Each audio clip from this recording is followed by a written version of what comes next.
بسم اللہ الرحمن الرحیم۔ یہ اس وقت کا واقعہ ہے جب روئے زمین پر انسانی زندگی ابتدائی حالت میں تھی اور حضرت حوا کے بدن سے ایک لڑکا اور ایک لڑکی پیدا ہوتے تھے۔ ایک ساتھ پیدا ہونے والے لڑکے اور لڑکی کا نکاح دوسری مرتبہ پیدا ہونے والے لڑکے اور لڑکی کے ساتھ کر دیا جاتا تھا۔ حابیل اور قابیل یہ دونوں حضرت آدم علیہ السلام کے بیٹے تھے۔ جب یہ جوان ہوئے تو دستور کے مطابق حضرت آدم علیہ السلام نے قابیل کا نکاح غوزہ کے ساتھ جو حابیل کے ساتھ پیدا ہوئی تھی کرنا چاہا، تو قابیل اس بات پر رضامند نہیں ہوا کیونکہ اقلیمہ غوزہ کے مقابلے میں زیادہ خوبصورت تھی جو قابیل کے ساتھ پیدا ہوئی تھی۔ حضرت آدم علیہ السلام نے قابیل کو سمجھایا کہ یہ اللہ کا حکم ہے، لہٰذا تم یہ بات مان لو، اقلیمہ تمہارے ساتھ پیدا ہوئی ہے اس لیے وہ تیری بہن ہے، اس کے ساتھ تیرا نکاح نہیں ہو سکتا۔ مگر قابیل اپنی بات پر اڑا رہا۔ بالآخر حضرت آدم علیہ السلام نے ان دونوں بھائیوں کو حکم دیا کہ تم دونوں اپنی اپنی قربانی اللہ کے حضور میں پیش کرو، جس کی قربانی مقبول ہوگی وہی اقلیمہ سے نکاح کا حقدار ہوگا۔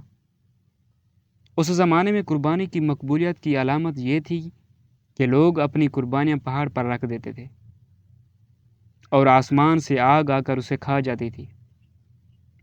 قابیل کھیتی باڑی کرتا تھا اور حابیل جانور پالتا تھا، چنانچہ قابیل نے گندم کی بالیاں اور حابیل نے خوبصورت موٹا تازہ جانور قربانی کے لیے ایک پہاڑ پر رکھ دیا اور اللہ سے دعا مانگی، یا الہی ہماری قربانی کو قبول فرما۔ آسمان سے آگ آئی اور اس نے حابیل کی قربانی کو کھا لیا اور قابیل کی قربانی قبول نہیں ہوئی، جس سے قابیل کے دل میں حابیل کے لیے غصہ، حسد اور بغض پیدا ہو گیا اور وہ حابیل سے کہنے لگا کہ میں تجھے مار ڈالوں گا کیونکہ تیری قربانی قبول ہو گئی ہے۔ حابیل نے قابیل سے کہا، اللہ تعالیٰ پرہیزگاروں کی قربانی قبول کرتا ہے، اگر تو میرے قتل کے لیے مجھ پر ہاتھ اٹھائے گا تو میں تجھ پر ہاتھ نہیں اٹھاؤں گا، کیونکہ میں اللہ سے ڈرتا ہوں اور تجھ پر دونوں طرف کا گناہ ہوگا اور تیرا ٹھکانہ دوزخ ہوگا۔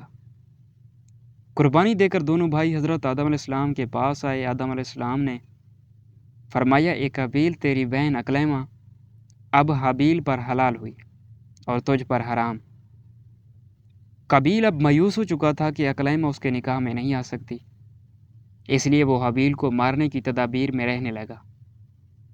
اس دوران جب آدم علیہ السلام مکہ چلے گئے تھے تو ایک دن قابیل نے دیکھا کہ حابیل سو رہا ہے، تو سوچنے لگا کہ اسے کس طرح سے ماروں، کیونکہ اس زمانے تک کسی نے کسی کو نہیں مارا تھا۔ جب شیطان نے دیکھا کہ اسے قتل کرنے کا طریقہ نہیں آتا تو اس لعین نے ایک جانور پکڑا اور اس کا سر ایک پتھر پر رکھ کر دوسرا پتھر زور سے اس کے سر پر دے مارا، جس سے وہ جانور اسی وقت مر گیا۔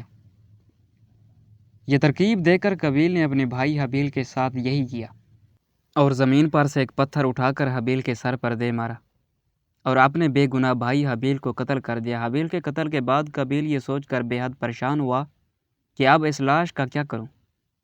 یہ روز زمین پر انسان کا پہلا قتل تھا کیونکہ اس سے پہلے کوئی آدمی مرا ہی نہیں تھا، اس لیے قابیل حیران و پریشان تھا کہ بھائی کی لاش کا کیا کروں۔ چنانچہ وہ کئی روز تک بھائی کی لاش کو اپنی پیٹھ پر لاد کر پھرتا رہا۔ اللہ تعالیٰ کو اپنے اس نیک بندے کی لاش کی بے حرمتی منظور نہ تھی، چنانچہ اس جگہ پر دو کوے آئے اور وہاں آ کر آپس میں لڑے تو ایک کوے نے دوسرے کو مار ڈالا۔ پھر زندہ کوے نے اپنی چونچ اور پنجوں سے زمین میں گڑھا کھودا اور اس میں اس مرے ہوئے کوے کو ڈال کر مٹی سے دبا دیا۔ کوے کو دیکھ کر قابیل اپنے اوپر ملامت کرنے لگا کہ میں اس کوے سے بھی گیا گزرا ہوں کہ اتنا بھی نہ کر سکا۔ اس طرح قابیل کو معلوم ہوا کہ حابیل کی لاش کو زمین میں گڑھا کھود کر دفن کر دینا چاہیے، چنانچہ اس نے ایک گڑھا کھود کر اس میں اپنے بھائی حابیل کی لاش کو دفن کر دیا۔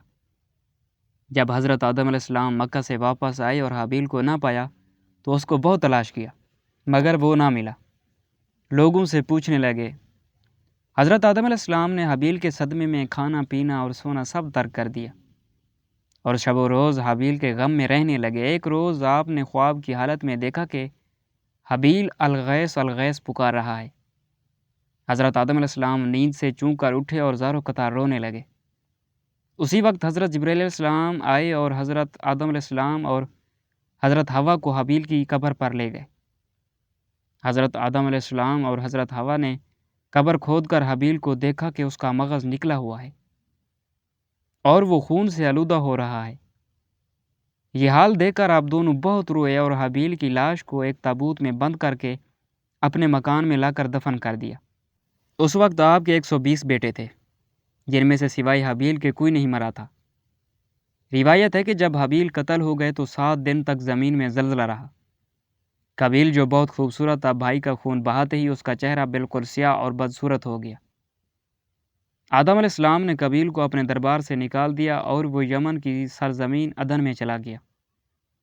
وہاں ابلیس اس کے پاس آ کر کہنے لگا کہ حابیل کی قربانی کو آگ نے اس لیے کھایا تھا کہ وہ آگ کی پوجا کرتا تھا، لہٰذا تو بھی آگ کی پوجا کیا کر۔ چنانچہ قابیل پہلا شخص ہے جس نے آگ کی پوجا کی، اور زمین پر یہ پہلا شخص ہے جس نے اللہ کی نافرمانی کی اور زمین پر خون ناحق کیا۔